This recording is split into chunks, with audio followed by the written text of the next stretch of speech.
قرآن پاک نے کہا یہودیوں پہ اللہ نے ذلت مسلط کر دی ہے، یہ ذلیل ہے، ان کا کوئی دیش نہیں، یہ جہاں انہوں نے قبضہ کیا ہوا نا فلسطین میں، یہ قبضے کی جگہ ہے اور ایک مٹھی بھر ملک ہے، شاید 60-70 لاکھ آبادی ہو اسرائیل کی۔ اگر امریکہ اس کی مدد نہ کرے تو اسرائیل قائم نہیں رہ سکتا، اور اس کے گرد 12-14 اسلامی ملک ہیں۔ بیت المقدس مسجد اقصیٰ معمولی جگہ نہیں، حضور نے فرمایا 3 سفر کرو تو سمجھنا ہم عبادت کر رہے ہیں۔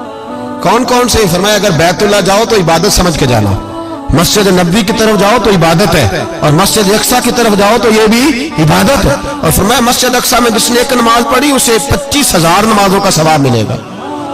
اور میرے رسول پاک نے یہ وہ مسجد ہے جس کے ساتھ معراج شریف جڑا ہوا ہے۔ قرآن پاک نے کہا کہ اس مسجد میں سبحان اللہ اسریٰ بعبدہ لیلا من المسجد الحرام الی المسجد الاقصیٰ۔ مسلمانوں، قرآن کہتا ہے کہ تمہارے معراج کی شان رسول پاک کی مسجد اقصیٰ سے جڑی ہے۔ جس محبوب کو رب معراج کرائے تو مسجد اقصیٰ میں لا کے کرائے۔ وہ جگہ معمولی جگہ ہے، وہ معمولی جگہ ہے مسجد اقصیٰ۔ نبی پاک نے وہاں نبیوں کی امامت کرائی، 17 مہینے اس مسجد کی طرف منہ کر کے تیرے اور میرے رسول نے نمازیں پڑھی۔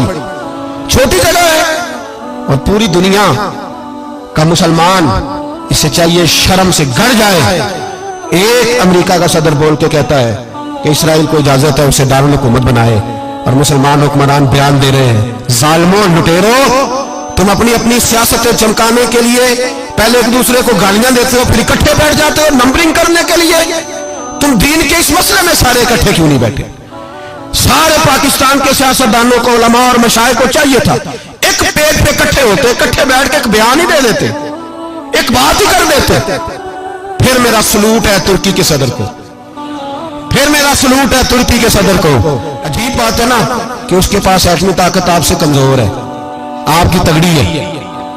اس کے پاس جو فوجی طاقتیں ہیں وہ اپنی جگہ پر آپ کی فوجی طاقتوں کا لوہا مانتی ہے دنیا، لیکن پھر مجھے کہنے دو نا، میدان میں بندہ ایٹمی طاقت سے نہیں لڑتا، ایمان کی قوت سے لڑتا ہے۔ وہ بول اٹھا ہے نا، کیا کر لیا اس نے اپنی پارلیمنٹ سے خطاب کیا۔ اس نے بہت عرصہ پہلے کہا تھا مسجد اقصیٰ میری خواب میں آئی تھی، اور رو کے کہتی تھی آئے مجھے کوئی صلاح الدین ایوبی کا ماننے والا، کوئی آئے مجھے بچائے۔ کہتے میری خواب میں آئی تھی اور روتی تھی، کہتی تھی کوئی آئے۔ اور ایک شاعر نے کہا ہے مسجد اقصیٰ نبی پاک کو بھی بلاتی ہے، کہتی ہے ایک بار پھر طیبہ فلسطین میں آ، راستہ دیکھتی ہے پھر مسجد اقصیٰ تیرا، ایک بار پھر سے طیبہ سے فلسطین میں آ، راستہ دیکھتی ہے پھر مسجد اقصیٰ تیرا۔